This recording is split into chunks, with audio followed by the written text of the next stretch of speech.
Mercredi 6 novembre 2024, bonsoir à tous et merci de suivre le temps d'information sur RTI2.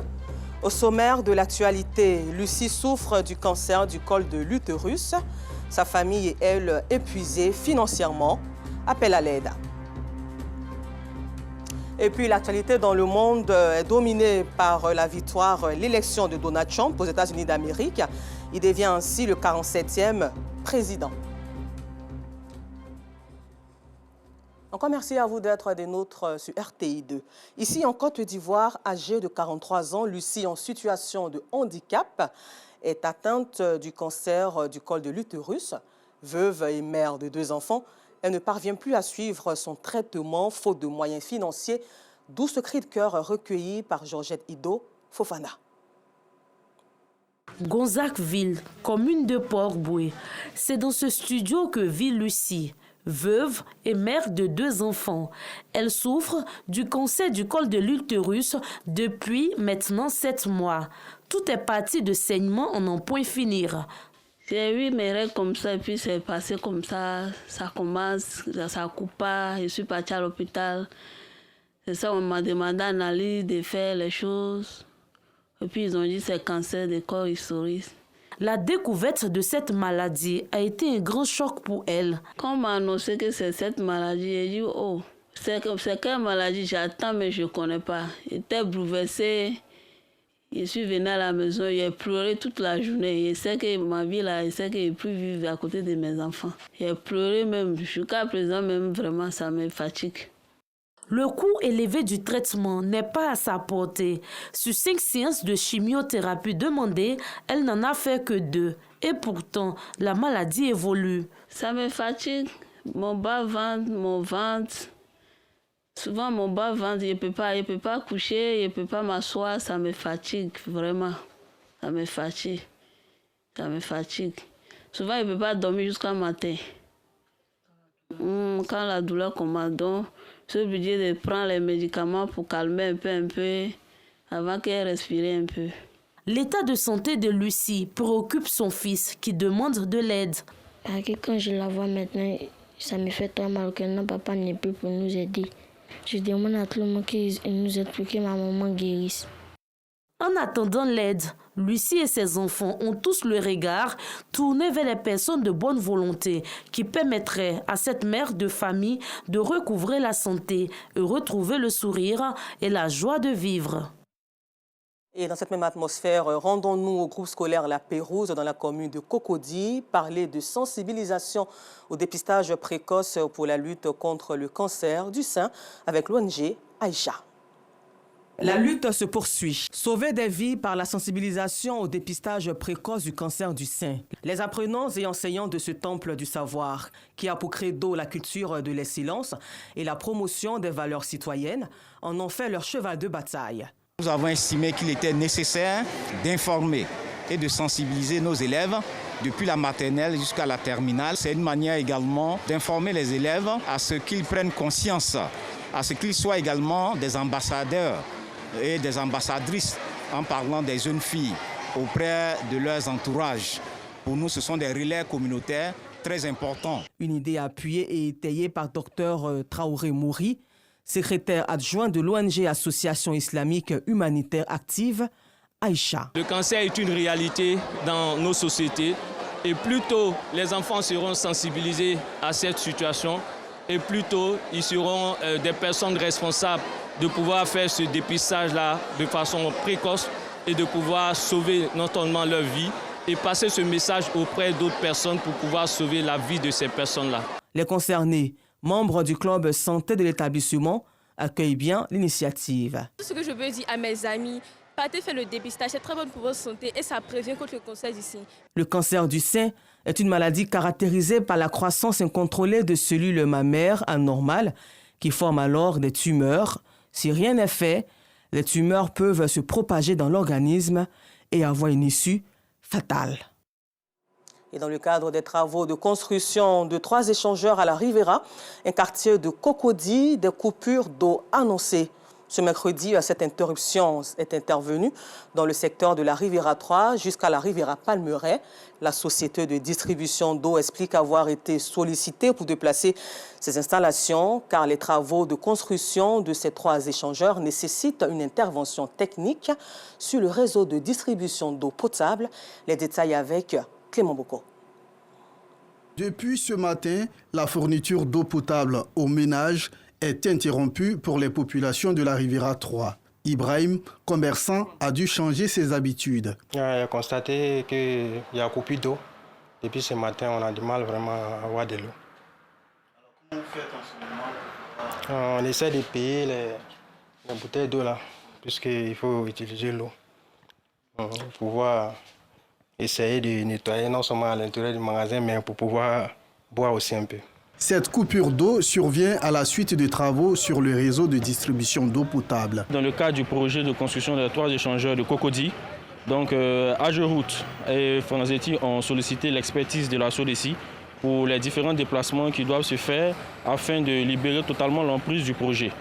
Voilà, donc aujourd'hui, 6 novembre 2014, SODECI est actuellement en train de faire tout ce qui est déplacement de réseau, c'est-à-dire nous sommes dans la phase des piquages. Voilà, qui était précédemment annoncé. Et là, nous sommes à un taux de finition d'environ 98%. Donc, nous tenons à rassurer la population quant à la reprise de services de façon progressive au cours de la soirée. Ces travaux ont été préparés depuis 3 jours et ne dureront que 8 heures de temps, selon la SODECI. Dans 2 semaines, ces mêmes travaux vont reprendre à d'autres endroits stratégiques et vont occasionner les mêmes désagréments. Les populations sont donc invitées à prendre toutes les dispositions utiles pour éviter d'éventuelles déconvenues. Un peu plus loin du district autonome d'Abidjan, dans un autre registre, dans la région de l'Indénié-Djoablin, ils sont beaucoup sollicités pour leurs services dans les restaurants. Vous allez le voir, eux, ce sont des hommes pileurs de foutou dans les restaurants d'Abengourou. Ces hommes viennent pour la plupart des pays de la sous-région pour mettre le service à la disposition des restauratrices. Ils pilent en moyenne 3 marmites de 5 kg pour la somme de 1500 francs CFA par jour. Le témoignage de Georgette Ido Fofana à Abengourou. Thierry, la vingtaine révolue, est pileur de foutou. Dans ce restaurant situé à la gare de Niablé, dans la ville d'Abengourou, région de l'Indénié-Djoablin.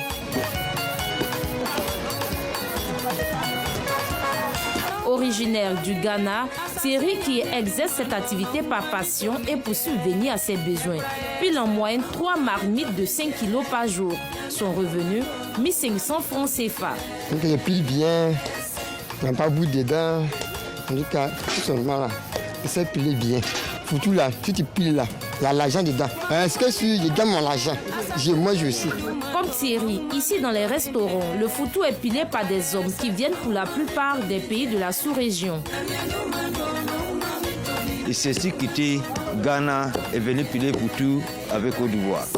Il cherche l'argent. On fait ici pour des bruits, pouvoir manger, pour régler notre problème un peu. Mais les autres, les jeunes qui sont là, on n'a qu'à nous regarder aussi. Pour faire comme ce que nous on fait à ce moment-là.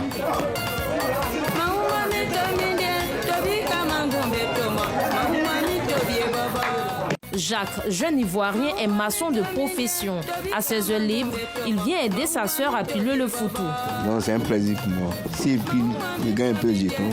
Je prends pour m'habiller, pour les déjeuner aussi.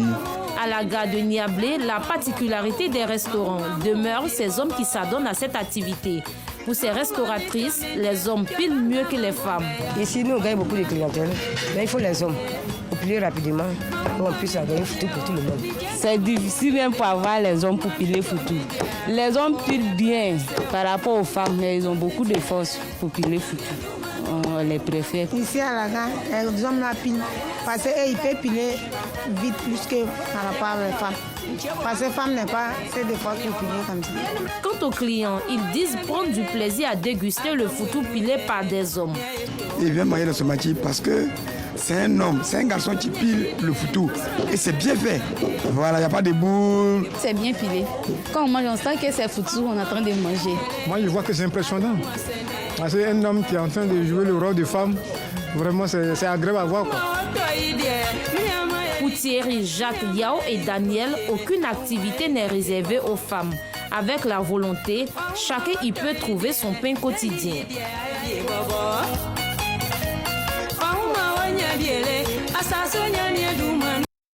À la page culture à Abidjan, ici, l'artiste Nabi Fadiga, alias Le King, a organisé une conférence sur le thème de la spiritualité africaine et l'homosexualité.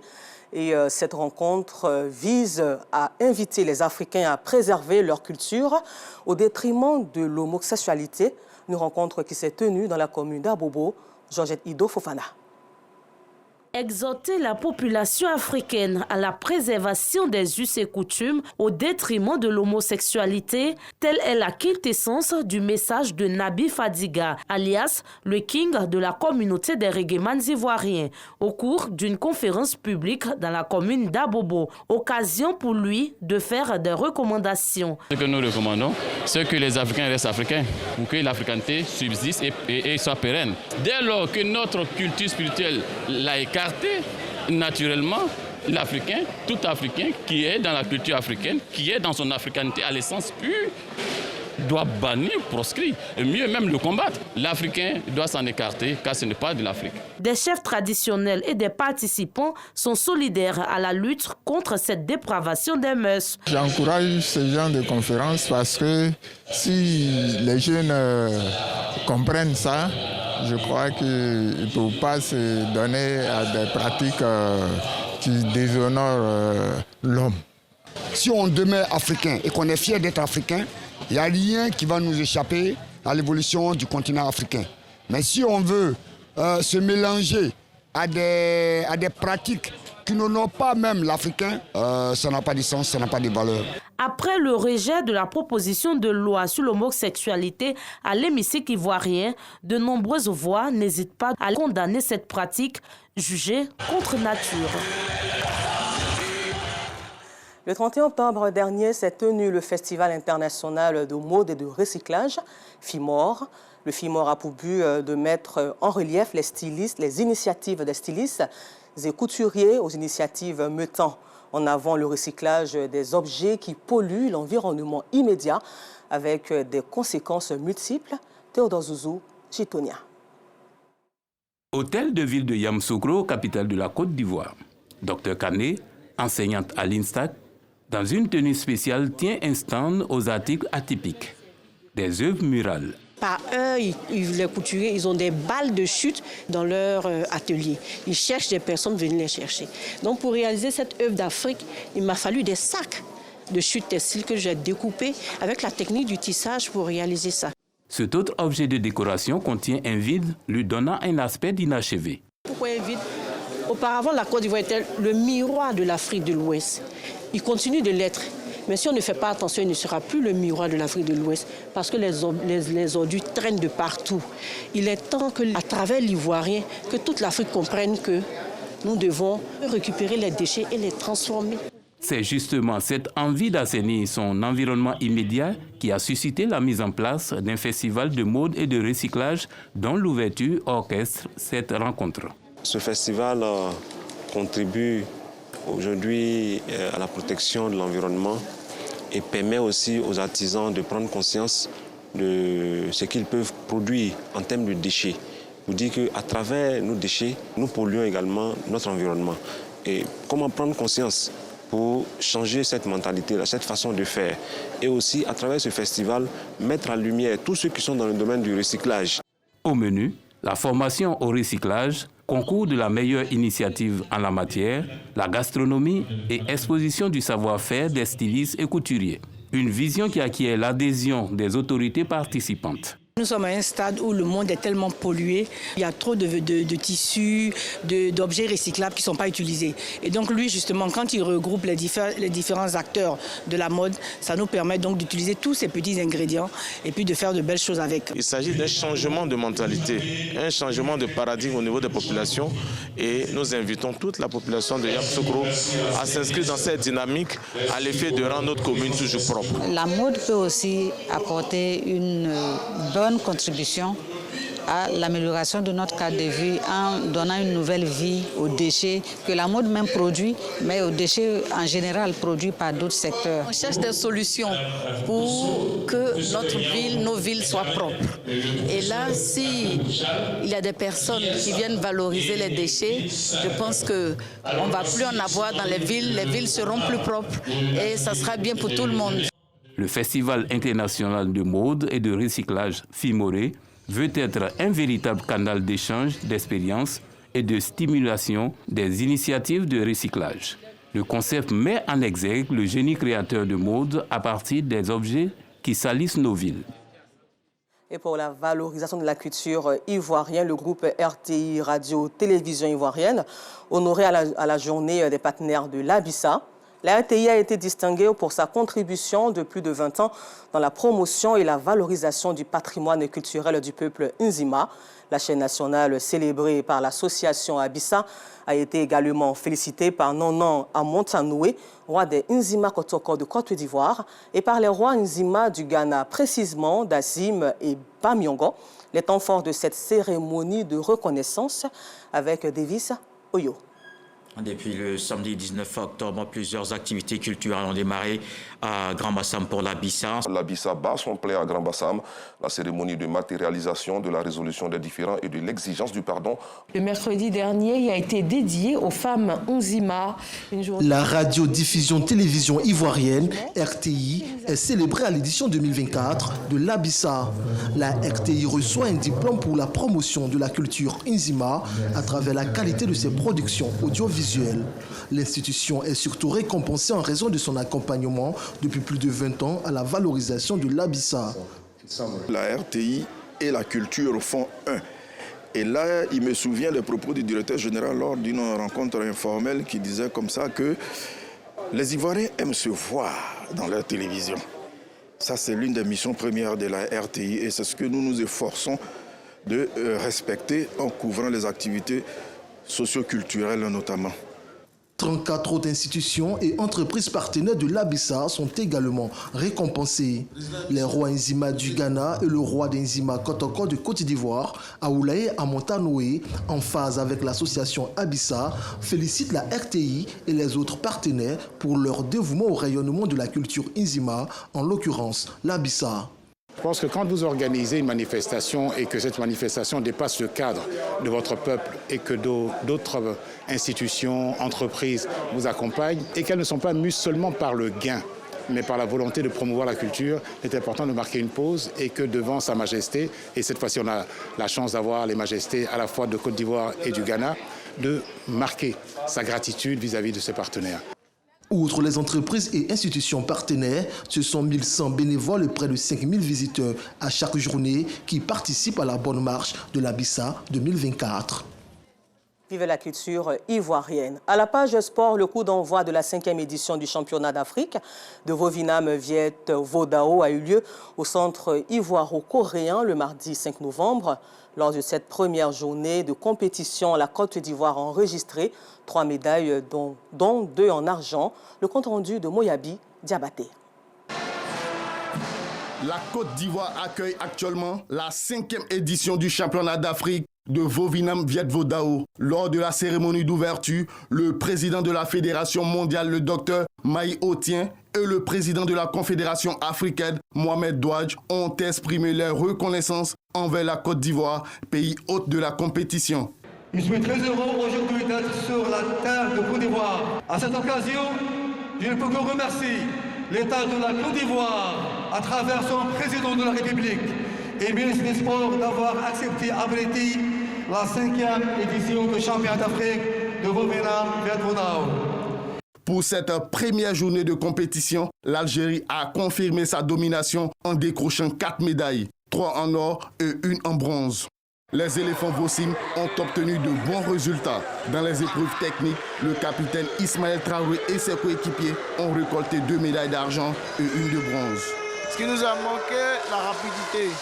Beaucoup lourd dans les jambes, beaucoup lourd dans le corps, dans les bras. Donc on sentait que les mouvements n'étaient pas fluides. Plus de 200 athlètes représentant 8 pays du continent participent à ce championnat d'Afrique de Vovinam Viet Vodao. La cérémonie d'ouverture a été animée par une prestation de la troupe de danse Aneka de la Côte d'Ivoire. Hors de nos frontières, au Mali, l'ONG de défense des droits humains, Amnesty International confirme que ce sont bel et bien des civils qui ont été tués le 21 octobre dernier dans des frappes de drones de l'armée malienne qui ont visé la région de Tombouctou. Aux États-Unis d'Amérique, où le républicain Donald Trump a remporté l'élection présidentielle et devient le 47e président. Il a remporté 277 grands électeurs contre 224 pour la démocrate Kamala Harris. Ainsi donc, le Sénat repasse aux mains des républicains. Et pour cette victoire, je vous fais à présent lecture de ce communiqué émanant du président de la République de Côte d'Ivoire, son Excellence Alassane Ouattara, à son Excellence Monsieur Donald Trump, président des États-Unis d'Amérique, Washington, D.C. Monsieur le Président, votre brillante élection à la magistrature suprême des États-Unis d'Amérique à l'issue du scrutin du mardi 5 novembre m'offre l'agréable occasion de vous adresser au nom du peuple et du gouvernement ivoirien, ainsi qu'en mon nom propre, nos très vives et chaleureuses félicitations. En cette heureuse circonstance, je forme à votre endroit des vœux ardents de santé, de bonheur et de succès continu dans l'exercice de vos hautes charges à la tête des États-Unis d'Amérique. Je saisis également cette occasion pour vous assurer de mon entière disponibilité à œuvrer de concert avec vous au raffermissement des liens étroits d'amitié et de coopération qui unissent si heureusement nos deux pays dans l'intérêt bien compris de nos peuples respectifs. Très haute considération. Le courrier est signé Alassane Ouattara, président de la République de Côte d'Ivoire. Encore merci à vous de nous avoir suivis et bonne suite de programme sur RTI2.